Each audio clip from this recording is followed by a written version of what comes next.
guys, and welcome back to my channel. Today I'm going to be reviewing some March comebacks. As you know, I'm not going to be covering every single comeback from March, just mainly the ones that interest me, and this is just my opinion, but we already know that, so let's get into the video. Starting off with Weekly's Venpura. Oh my gosh, I have so much to say. Let's just start with the single album itself. First off with Venpura, I feel like this song gets worse as it goes on. The beginning is okay and the chorus is passable, even like the second verse, whatever. Up until that point, it's fine. But where it really falls apart for me is in the last chorus when they try to like throw everything together and it's supposed to feel all climactic, but it really just doesn't land for me at all and it just feels very underwhelming. So the song just ends up being sort of meh. Onto the B-sides, Solar. I'm not gonna lie, I do like the yeah part. And like the song isn't like the most unique thing I've ever heard, but like it's passable. But then we get to the last third again, and I feel like they just kind of mess it up. Like from the second half of the dance break on, I was like, I cannot listen to this. And then lastly, Where's My Love? The song is pleasant, but not my thing. I feel like it's just like cute in sort of like a generic way. But this song makes me mad because their voices are so nice, and it's like, why are they doing chant singing in the first two songs when they can actually sing? It's just not making sense. So my real gripe with this comeback is that it's sort of indicative of a larger problem that I've been seeing in K-pop, but never had an excuse to talk about. But here we are.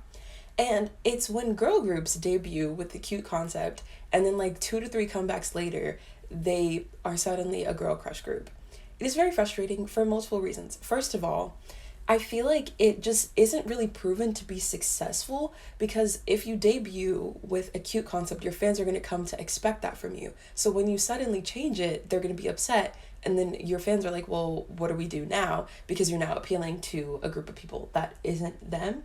And I always think of Twice when I think of this whole situation because it's like Twice have pretty much had the same concept for their entire career and look where it got them. Like, why don't we just stick to one thing and make it better and improve and learn from our mistakes rather than just like jumping ship when it doesn't instantly go our way? And that's sort of, I feel like the situation that Weekly is in because it's like, they debuted with Tag Me to moderate success. Their first comeback was Zigzag, no one really cared. And then it was like, okay, well, what do we do now? And then they came out with After School and everybody loved it. So when they came out with Holiday Party, they were probably expecting like that same sort of reaction, but it flopped. And I understand that. But I feel like the proper reaction wasn't to then make Venpura. And like for them, a concept change, I wasn't exactly surprised that it happened because in a lot of their pre-debut stuff, they did sort of like more like boy group covers and like they sort of dabbled in both. So it was understandable that this was coming eventually, but I wish they would have waited because I feel like their members are still like at the age or sort of like just like visually they sort of look more like they would be making music like After School and Tag Me than they would like Venpura. Like I feel like there has to be like some sort of like balance and it has to like suit the members and like it has to, whatever. Like I'm not saying that they can't pull it off, but I'm saying it doesn't necessarily suit them in terms of looks and also their talents. Like a big thing of Girl Crush is like sort of this style of like chant singing. And yes, it allows for a lot of dancing because typically the choruses include beat drops and like they are good dancers, but they're also really good singers. So I feel like they're doing themselves a disservice by like making a style of music that inherently isn't really inclined to more singing. It's just very weird. And the other thing with like this whole making lots of girl crush music is that all of the songs really start to sound the same. Like when I think about this song, I think about Paint the Town. And Paint the Town is just like every other girl crush song. And it just like, it keeps going. It's like this whole like cycle of just like making the same song over and over again. And it just makes me really upset because I feel like if they would have just stuck to the cute concept and just had more faith in that and refined it, then it would have turned out well eventually. Like, it took them 3 tries to get to After School. So I feel like we could have waited a little longer and we could have stumbled upon another After School, we could have had another good streak of like, but no.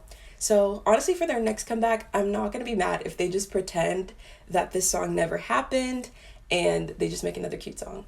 But also, the other thing that you have to think about is that I feel like this is also sort of like, it's sort of telling of another part of K-pop is that like producers and people that are working on music, they probably aren't given that much freedom and leeway. It's just like, okay, the comeback is happening on this day. You have to make the music and it's going to sound like whatever it sounds like. Like the whole industry isn't really like inclined and like it isn't really set up to prioritize the quality of the music. It's more of just about like hitting a comeback goal. And I feel like particularly with Weekly, it's sort of like, I don't know, this comeback just sticks out like a sore thumb to me, not only because they changed their concept, but also like this is a single album, but like every other comeback they've had is a mini album, and like it feels like a real comeback rather than just like here's 3 songs in a style that we never make music, take it. It's very weird. So I don't know, I hope they can like find their footing with their next comeback, because I did not like this at all. Next up is Chiquita by Rocket Punch. Technically, the song came out last month, but I don't care. This song is really good.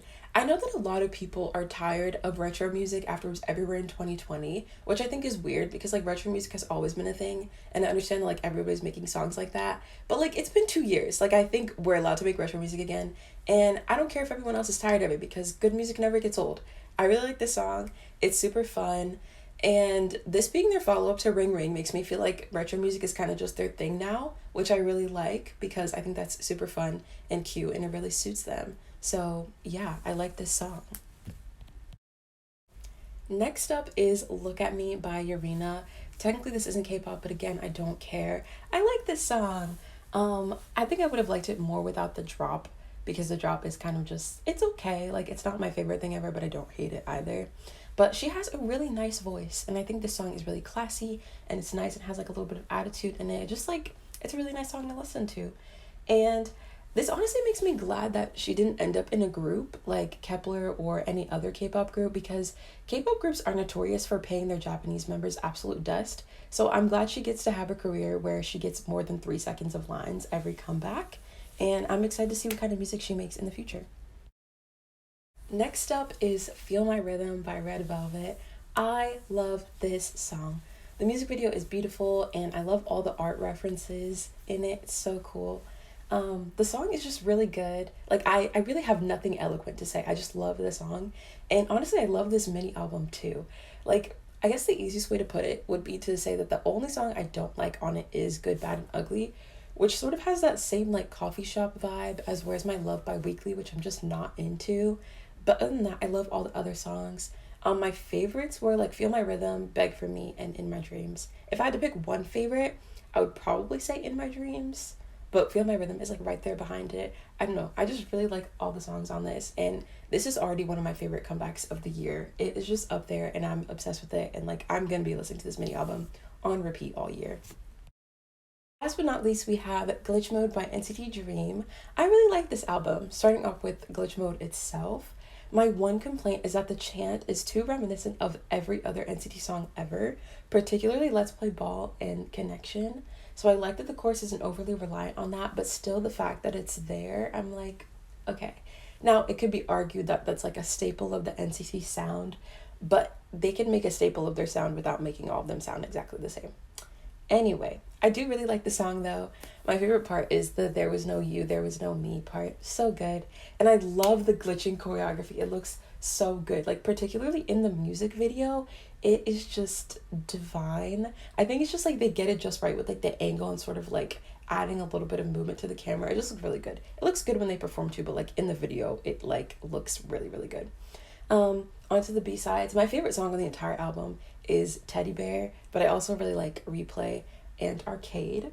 This album feels like an improvement from their last one, especially for me, because my biggest gripe with their first one was that it felt like they were trying to be 127 a bit too much, mainly with Hot Sauce, and then the B-sides were sort of just like forgettable other than the ones that I liked. But like, I don't know, this album, I think what it really excels at is being like youthful, and that's sort of like a quality that 127 doesn't really have in their music. Not to call them like hags or anything, but like they don't really make a lot of super playful music. Like, sort of where they live is like Lemonade and Bring the Noise, and then when they deviate from that, they make Magic Carpet Ride and Focus, and like it sounds very different from a lot of what's going on in this album. So I like that they're able to play with a lot of these really fun and youthful and like playful sounds, and like they're able to tie like retro like vibes, I guess, into it as well. So I don't know, I'm glad this album came out good, because if it was bad, it would have been really embarrassing that the members talked it up as much as they did, but it is good, so I'm glad.